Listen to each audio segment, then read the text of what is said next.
Assalamualaikum warahmatullahi wabarakatuh.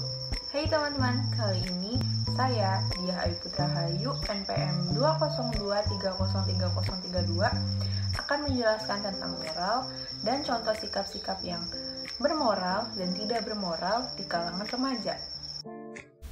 Apa sih yang dimaksud dengan moral? Moral adalah ajaran tentang hal yang baik dan buruk yang menyangkut tingkah laku dan perbuatan manusia.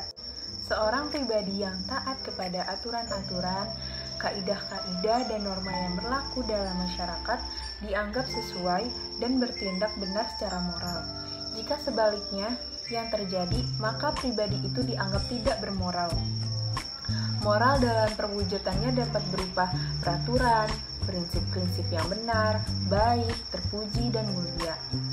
Moral dapat berupa kesetiaan, kepatuhan terhadap nilai dan norma yang mengikat kehidupan masyarakat, negara, dan bangsa. Sebagaimana nilai dan norma, moral pun dapat dibedakan seperti moral ketuhanan atau agama, moral filsafat, moral etika, moral hukum, moral ilmu, dan sebagainya.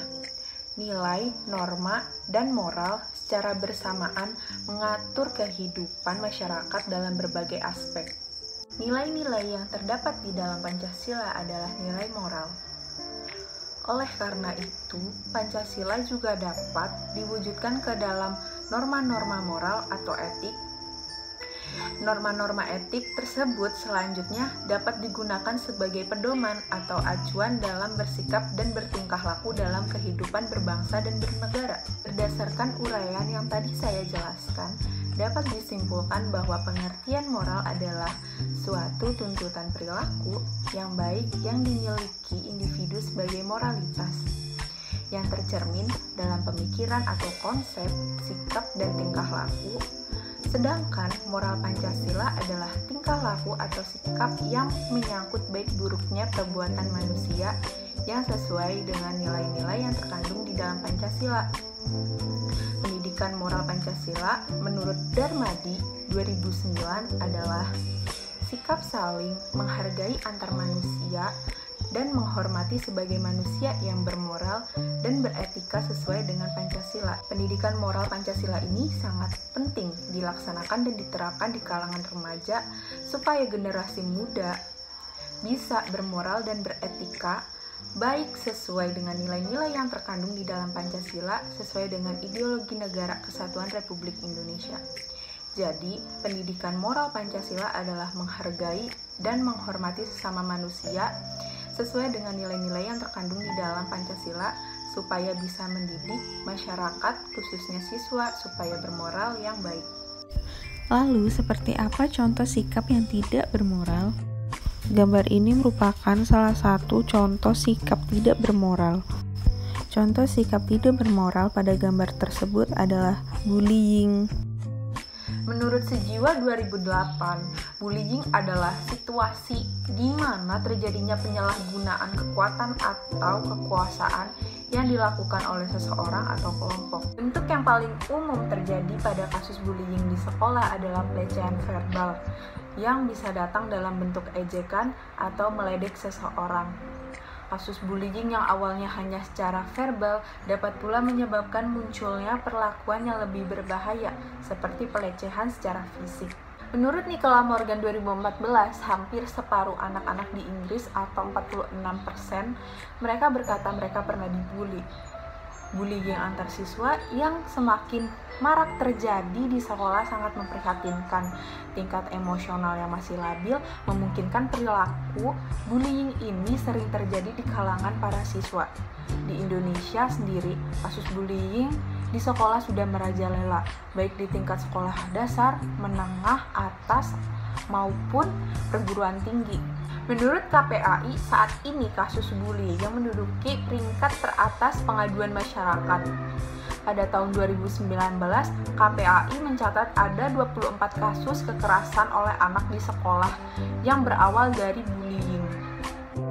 Dan seperti apa contoh sikap yang bermoral? Ini merupakan salah satu contoh sikap yang bermoral, yaitu toleransi antar umat beragama. Bangsa Indonesia merupakan negara yang besar Masyarakat dan bangsa Indonesia terdiri dari berbagai keberagaman sosial, kelompok etnis, budaya, agama, dan aspirasi politik. Sehingga secara sederhana bangsa Indonesia dapat disebut sebagai masyarakat multikultural, tumbuh di tengah perbedaan, membiasakan diri kita untuk saling toleransi, dan salah satunya toleransi antar umat beragama. Agama berperan menjadi kebutuhan rohani atau sebagai spiritual bagi manusia dengan Sang Pencipta. Dan toleransi berarti sabar dan menahan diri. Toleransi juga dapat berarti suatu sikap saling menghormati dan menghargai antar kelompok atau antar individu dalam masyarakat di lingkungan sosial. Sikap toleransi dapat menghindari terjadinya diskriminasi. Walaupun banyak terdapat kelompok atau golongan yang berbeda dalam suatu kelompok masyarakat, toleransi beragama adalah masalah yang menyangkut eksistensi keyakinan manusia terhadap Tuhan. Ia begitu sensitif dan mudah membakar konflik sehingga menyedot perhatian yang besar. Berikut merupakan sikap saling menghormati dan menghargai antar umat beragama, yaitu tidak memaksakan orang lain untuk menganut agama kita, tidak mencela atau menghina agama lain dengan alasan apapun, serta tidak melarang ataupun mengganggu umat lain untuk beribadah sesuai agama atau kepercayaan. Jadi, kita harus saling menghormati dan menghargai antar umat beragama. Sekian yang dapat saya sampaikan, kurang dan lebihnya, dan jika ada kesalahan dalam pengucapan, mohon dimaafkan. Billahi taufiq wal hidayah. Wassalamualaikum warahmatullahi wabarakatuh.